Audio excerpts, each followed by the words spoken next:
রেসিপিটি করার জন্য প্রথমে মোচা কেটে ভালো করে ধুয়ে জল ঝরিয়ে রাখতে হবে। গ্যাসে প্রেসার কুকার বসিয়ে তাতে জল দিয়ে ধুয়ে রাখা মোচা, তার সাথে সামান্য সরিষার তেল ও নুন দিয়ে ভালো করে সেদ্ধ করে নিতে হবে। একটি বাটিতে মোচা সেদ্ধ, আলু সেদ্ধ, তার মধ্যে আদা বাটা, জিরে গুঁড়ো, ধনে গুঁড়ো, হলুদ গুঁড়ো, সামান্য পরিমাণে ভাজা মশলা গুঁড়ো, গরম মশলার গুঁড়ো, বেসন, নুন, মিষ্টি স্বাদ অনুযায়ী, কাঁচা লঙ্কা, আপনারা গুঁড়ো লঙ্কা ব্যবহার করতে পারেন, ভালো করে মেখে নিতে হবে।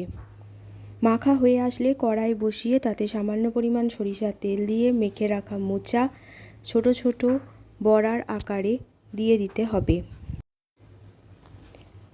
ভালো করে লাল লাল করে ভাজা হওয়া অবধি অপেক্ষা করতে হবে। ততক্ষণে আমি মশলাটা তৈরি করে নিচ্ছি। একটা বাটির মধ্যে আদা বাটা, জিরে গুঁড়ো, ধনে গুঁড়ো, হলুদ গুঁড়ো, টমেটোর সস, লঙ্কার গুঁড়ো, সামান্য পরিমাণ জল দিয়ে পেস্ট তৈরি করে রাখছি।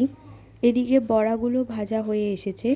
তুলে নেওয়ার পর কড়াইয়ে তেল দিয়ে তার মধ্যে গোটা জিরে, তেজপাতা, শুকনো লঙ্কা, গোটা গরম মশলা ফোড়ন দিতে হবে।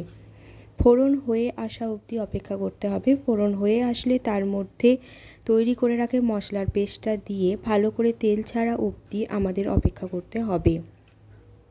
তেল ছেড়ে আসলে সেদ্ধ করে রাখা আলু দিয়ে বেশ কিছুক্ষণ কষিয়ে নিতে হবে, যতক্ষণ না তেল ছাড়ছে।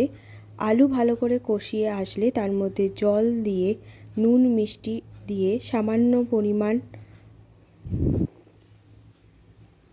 আপনারা আপনাদের স্বাদ অনুযায়ী ব্যবহার করবেন। ঢাকা দিয়ে কিছুক্ষণ ফুটতে দিতে হবে। ফোটা হয়ে আসলে ভেজে রাখা বড়াগুলো দিয়ে আরও কিছুক্ষণ স্টিমে রাখতে হবে। হয়ে আসলে সামান্য পরিমাণ ঘি আর গরম মশলা গুঁড়ো ওপর থেকে ছড়িয়ে দিলেই তৈরি আমাদের এই রেসিপি।